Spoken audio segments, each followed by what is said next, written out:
Салам достор, Мирел деген аттуу жигит силер менен ушул 10 мүнөттүк кыска мүнөттөгү подкастта силер менен ой жүгүртүүгө даярмын. Силер биз менен байланышта болом десеңер же оюңуздар бар болсо ошону болсо комментарий жазсаңар болот. Комментарийден тышкары дагы телефон номерине да жазсаңыздар болот. +1 301 760 60 70 номерине өзүңөрдүн ой пикириңерди же каалоо тилектериңизди жазсаңыздар болот. Анда эмесе биз 10 мүнөттүк подкастты уланталы, баштайлы дегендей.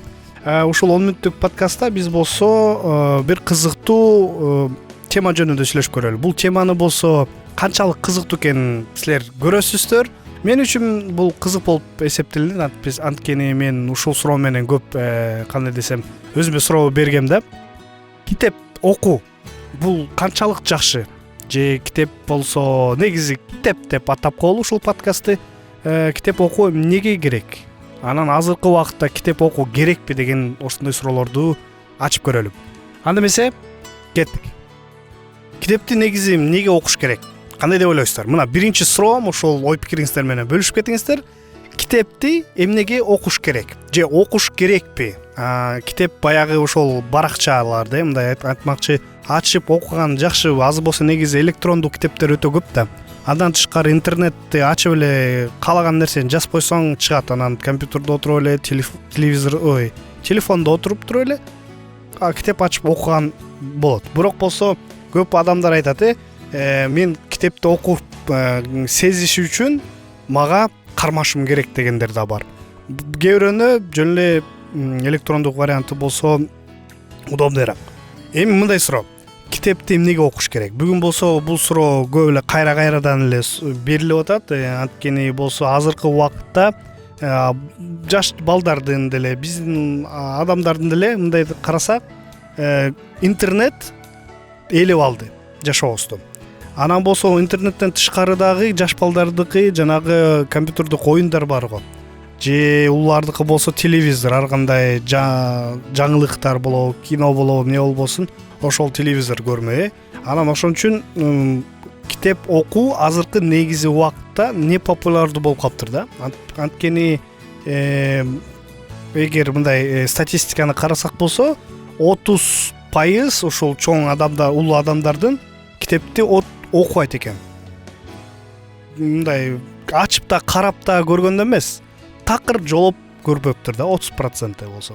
Ошонун акыркы убакытта эмес, мурунку жылда айтып койсок болот, 22-жылда статистика боюнча жарым, ошол дүйнө жүзүнүн жарым адамы 50% болсо бир да китепти ачып окуптыр, бүтпөптүр да, мындай айтканча.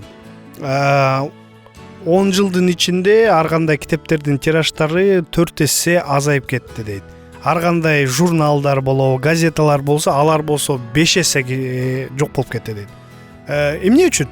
Эмне үчүн ушул китеп окууну азыркы убакытта мындай аз болуп баратат? Буга бирге мындай статистикабы же ушундай окумуштуулар деле ушуну изилдеп карашыптыр. Анан мындай айтат. Кичике кезибизде биз болсо китепти өтө көп окуп койгон себеп болот экен дейт. Кандайча? Анткени болсо эсиңиздерде жанагы мектеп кезибизде да жада калса жайында бир ар кандай тапшырма берип койчу, китепти окуп келге деп. Бир китеп бербестен көп китеп берчи, литературадан окугула деп ошону берчи. Андан көбүнчө ушул окуучулардын арасынан 10-нун бирөөсү эле китеп окуган жактырса, калган 9-осу жактырбайт. Ошондуктан бул китеп окуунуга мындай кандай десем жеткөрө башташкан, анткени кичинекей кезинде кыйнап коюшкан. Ал кандай ушундай тапшырмалар болобу, бир гана окуган эмес, китеп менен байланыштуу тапшырмалар дагы өзүнчө бир балдарды кыйнап койгон экен да. Ошондуктан чоңоюп калганда компьютерга жакын болуп, ар кандай оюн эмелерге жакында болуп, кино көрүүгө көбүрөөк көңүл бурат экен. Аны болсо азайтып койгон да, кичинекей кезибизде көрбөгүлө, эметпегиле деп. Ошондуктан китеп окуу ушинтип бир себеби не популярдуу болгондуктан ушул окугандык дейм, кичинекей кезинде бизди кыйнап койгон себеп болот экен. Андан тышкары болсо ал эле бир эле себеп эмес, экинчи себеп болсо бул азыркы ушул дүйнөдө болуп аткан жана телевидение деп коет эмеспи, же интернет, социальный ар кандай тармактардагы ошолор менен китеп окуу бул мындай конкуренцияны түзө албагандыктан ушинтип ар кандай китептин мындай тираждары дагы азая баштаган. Эгер эстесек, мындай деле карасаңар, жаш балдарды, кичинекей балдар колунда ушундай реферат жазганы же китеп окуганы, ушундай китепти колдонуу окуусунда дагы көрдүңүздөр беле. Көбүнчө азыр болсо оңой эле интернеттен же социалдык тармактардан ар кандай көрүп эле жазып койгон оңой болот да.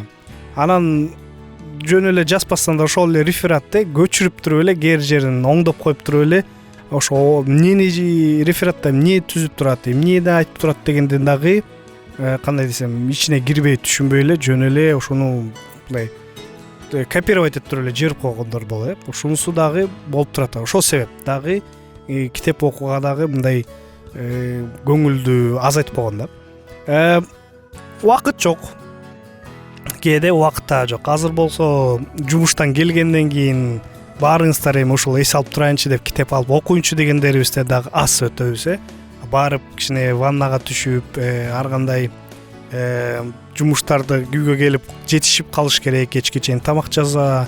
Ошонун баары дагы убакыт жок болгондуктан дагы ушундай китеп окууга дагы китеп окуунун популярдысы азайып калган да. Чынында ошондойбу. Өзү кандай деп ойлойсуздар? Анан тышкары дагы болсо дагы бир себеп бар. Ошо китепти окубаган себеби бул болсо азыркы убакытта убакыттын өзүнүн бир характеристика боюнча айтып кетсек, негизи азыр баарыбыз бир жерге шашып баратабыз. Баарыбыз кайката шашып атабыз.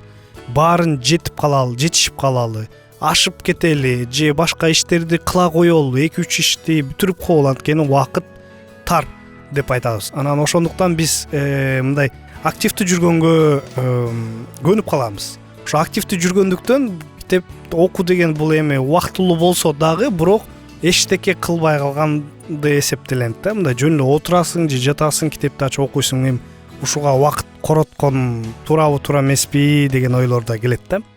Ошондуктан биз болсо убакыт буга коротпой эле коелу деп туруп өзүбүздүн кандай десем, интернеттен издеп коебуз бат эле, анан убакыт коротпой бир нерсе кыла коелу дегенди деп ошол дагы бир себеп экен да.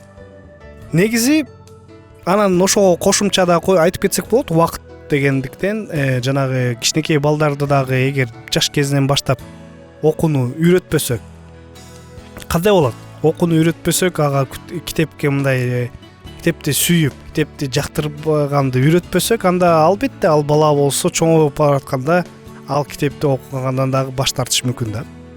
Бир үй бүлө бар эле, бир писатель, жазуучу.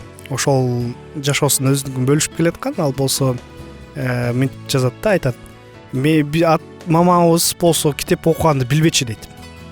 Окуганды билбечи негизи. Бирок бизге байкем экөөбүзгө күн сайын тапшырма берчи. Бир жума же китепке жараша ушундай китеп беришкен. Окуп, мага отчет жазасыңар. Бул китеп эмне жөнүндө экен деп туруп, телевизорду өчүрүп, телевизорго күндө 2 саат эле беришкен да. Бир сүйүктүү бир программасы болчу, ошону көргүлө, калганын көрбөгүлө деп туруп, китепти окуйсуңар деп туруп ушундай тапшырма берет экен да. Ошентип атып, ал 2 баласы тең чоңойгондо ушундай чоң деңгээлге жетип, бирөөсү нейрохирург болуп, ошо китебин жазып, ошол өзүнүн окуясын бөлүшүп кеткен да. Ошондой достор, китеп окуу өзү менен бир нерсеси менен жакшы. Эмнеге жакшы, эмнеси менен жакшы, аны болсо кийинки подкастта улантабыз, анткени убактыбыз азайып калды. Азыр бул подкастта биз кичине кыскача сүйлөп кеттик. Китеп окуунун эмне популярдуу болгонун, ал эмне себеп? Жалпы ошо китеп жөнүндө дагы биз кийинки подкасттарда улантабыз. Анда эмесе кийинки угушканга чейин аман болуңуздар, бар болуңуздар. Биздин сабактар менен кененирээк Ал китап чекит медиа сайтынан таанышыңыз.